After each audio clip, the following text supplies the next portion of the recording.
तो हमारी journey start हुई यहाँ से। ये है रिंगस का मंदिर और मंदिर के अंदर हमने निशान की पूजा की। मंदिर के बाहर आपको काफ़ी सारे निशान की दुकानें मिल जाएंगी जहाँ से आप निशान ले सकते हैं। हमने भी वहीं से ख़रीदा।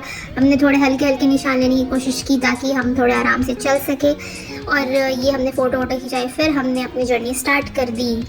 फिर जब हम निशान लेकर मंदिर से बाहर निकले, हमने काफ़ी सारे लोगों को देखा जो हमारे आगे थे, कुछ हमारे पीछे थे जो आ रहे थे। बट आप किसी भी वक्त देख सकते हैं यहाँ लोग निशान लेकर जाते रहते हैं। ये है मेरी मौसी।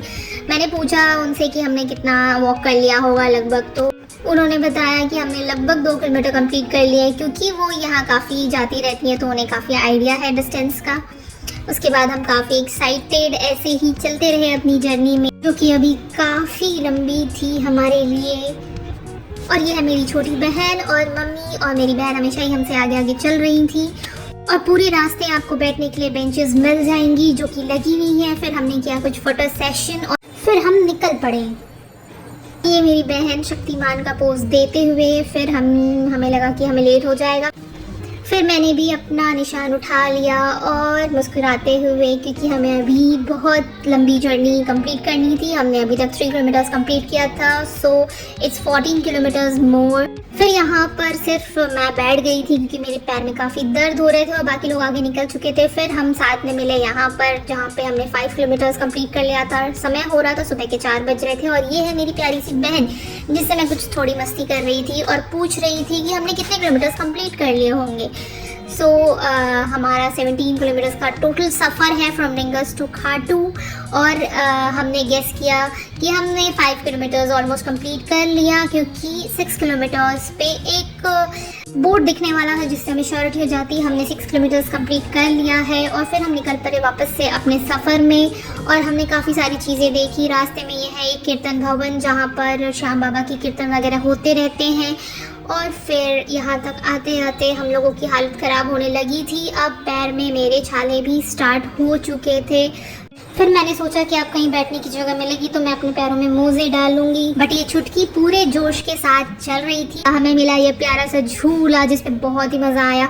मैंने अपने पैरों में मोजे डाल लिए क्योंकि मेरे पैरों की हालत ख़राब होने लगी थी। और फिर मैं सैंड पे चलने लगी। मैंने अपने पैरों को दिया थोड़ा सैंड थेरेपी, क्योंकि काफ़ी ठंडे रेत थे और मेरे पैर में छाले पड़ने लगे थे। मेरी हालत ख़राब होने लगी थी। और ये मैं बैठी हुई हूँ एक पेट्रोल पंप पे। जो मेरी पूरी टीम थी वो आगे थी, 3 लोग, और मैं अकेली यहाँ बैठी थी। हमने लगभग 7 किलोमीटर्स यहाँ तक कंप्लीट कर लिया था। और आप देख सकते हैं वीडियोस में काफ़ी सारे लोग हमें हर वक्त मिल रहे थे जो हमें क्रॉस कर रहे थे। और स्पेशली मुझे, मैं काफ़ी स्लो चल रही थी बट फिर भी चल रही थी। और अब ये सुबह हो चुकी थी। हमने ऑलमोस्ट 9 किलोमीटर्स कंप्लीट कर लिया। और इतनी अच्छी ठंडी ठंडी हवा चल रही थी ना कि आप देख सकते हैं वीडियो में। बस उसी के सहारे हम आगे बढ़ रहे थे और अब मेरे पैर जवाब देने लगे थे। फिर मुझे मिला ये एक चप्पल जो कि हल्का सा टूटा हुआ था, बट फिर भी मैंने पहन लिया। इससे मेरी थोड़ी जान बची और मैं आगे चल पाई। आप देख सकते हैं यहाँ तक पहुँचते पहुँचते अब धूप भी हो गई थी। और रास्ते में लोग यहाँ से ये खरीद कर वहाँ गायों को खिलाते हैं। और फिर हम आगे बढ़ गए। हमारे साथ काफ़ी सारे लोग थे, आप देख सकते हैं। धूप हो गई थी और हमें अब अपने कदम थोड़े जल्दी बढ़ाने थे। और रास्ते में दिखा मुझे ये लोग अपने बाल गोपाल को ऐसे भी लेकर जाते हैं वहाँ। फिर दिखा ये बोइंग 737 एयरप्लेन रेस्टोरेंट, जो कि काफ़ी अमेजिंग लग रहा था देखने में। सो मैंने इसकी काफ़ी सारी पिक्चर्स ले ली। और फिर ये गेट देखकर पता चलता है कि हम फाइनली खाटू पहुँच गए हैं। और फिर अंदर जाके मैंने देखा लोगों को दंडवत करते हुए, जो कि काफ़ी मुश्किल है। हम तो फिर भी चल कर आ रहे थे और आप सोच भी नहीं सकते जो लोग इस तरीके से दंडवत करते हुए जाते हैं आगे, वो उनकी कितनी हालत ख़राब होती होगी, आप देख सकते हैं। उसके बाद हमने चंदन लगवाए और ये काफ़ी अच्छा लग रहा था मुझे। उसके बाद हमने ख़रीदा गुलाब और मोर पंख, जो कि मुझे बहुत प्यारा लग रहा था, गुलाब स्पेशली।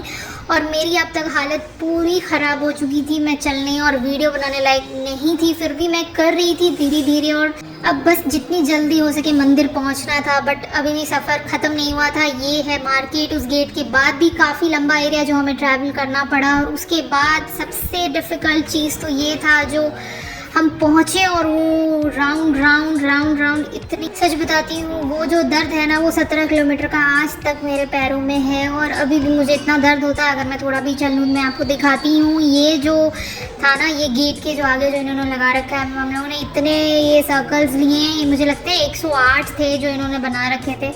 और ये गोल गोल घूमते घूमते घूमते घूमते आप देख सकते हैं अब 17 किलोमीटर्स कंप्लीट करने के बाद ये एक्स्ट्रा था जो इन्होंने एक्चुअली ये मंदिर में भीड़ जो एकाएक अगर आगे आ जाए उसको टैकल करने के लिए लगा रखा है, ताकि एक साथ भीड़ ना जमा हो और लोग लाइन से रहें और लाइन से आगे बढ़ें। और इसमें थोड़ी दूर चलने के बाद ही मैं ढूंढने लगी थी कि किसी तरह इस भूल भुलैया से निकलूं और कोई शॉर्टकट रास्ता है तो उससे आगे बढ़ जाऊं, क्योंकि अब मेरे पैरों ने पूरी तरीके से जवाब दे दिए थे। मेरे पैरों में छाले हो गए थे, मैंने मोजे भी खोल दिए, वो भी नहीं मुझे सुहा रहे थे। आप देख सकते हैं ये कितना लंबा है, ऑलमोस्ट 1 किलोमीटर का इन्होंने लगा रखा है और फिर भी लोग इसमें चल रहे आ रहे हैं। जैसा लग रहा था मुझे लोगों को देख के ही हिम्मत मिल रही थी, क्योंकि उनको देख के ऐसा लग रहा था उनमें सबसे ज़्यादा हालत मेरा ही ख़राब हो रखा है। अब लगभग हम लोग पहुंच ही चुके थे और आप देख सकते हैं वीडियो में ऊपर से वाटर स्प्रिंकलिंग मशीन्स लगाई हुई है जिससे हमें थोड़ा रिफ्रेशमेंट हो जाए। और फाइनली ये हम मंदिर तक एकदम पहुंच चुके हैं। आप देख सकते हैं कितना ब्यूटीफुल लग रहा है ये, बहुत ज़्यादा सबके हाथों में मोर पंख और गुलाब और सब नारे लगाते हुए बाबा की जयकार करते हुए। ये है अंदर का सीन और इतने सारे लोग, इतनी भीड़ कि आप फ़ोटोज़ वीडियोज़ लेने की सोच भी नहीं सकते। वहाँ पे पुलिस है और वहाँ पे इतने सारे लोग हैं जो आपको लेने भी नहीं देंगे फ़ोटो वीडियोज़। आप देख रहे हैं लोगों के हाथों में फ़ोन, फिर भी मैं भी नहीं ले पाई एक ढंग के फ़ोटोज़। ये आप सोच सकते हैं जब नॉर्मल डेज़ में इतनी भीड़ है तो पूजा वाले दिन कितनी भीड़ हो सकती है। देखिएगा मैंने बहुत कोशिश की छुप छुप के भी कुछ अच्छी फ़ोटोज़ ले पाऊँ, बट ऐसी ही फ़ोटो आई, देख सकते हैं आप इसको, इसमें कुछ भी नज़र नहीं आ रहा। फिर हम वहाँ दर्शन कर बढ़ गए बगल में हनुमान जी के दर्शन के लिए और फिर हम निकल गए वहाँ से वापस अपने धर्मशाला को जाने के लिए। और ये है वो धर्मशाला जहाँ हम रुके थे। फिर हमने जाकर के हम चारों ने एक एक टैबलेट्स खाए, हमारे पैर पूरी तरीके से सूज चुके थे और हम सो गए कुछ देर के लिए। उसके बाद फिर हम शाम में उठे, हमने किया कुछ फ़ोटो सेशन और काफ़ी प्यारा था ये धर्मशाला। फिर शाम को एक बार फिर दर्शन के लिए हम वापस मंदिर गए और ये था पूरा वीडियो। अगर अच्छा लगा हो तो लाइक शेयर सब्सक्राइब ज़रूर करिएगा। And thanks for watching.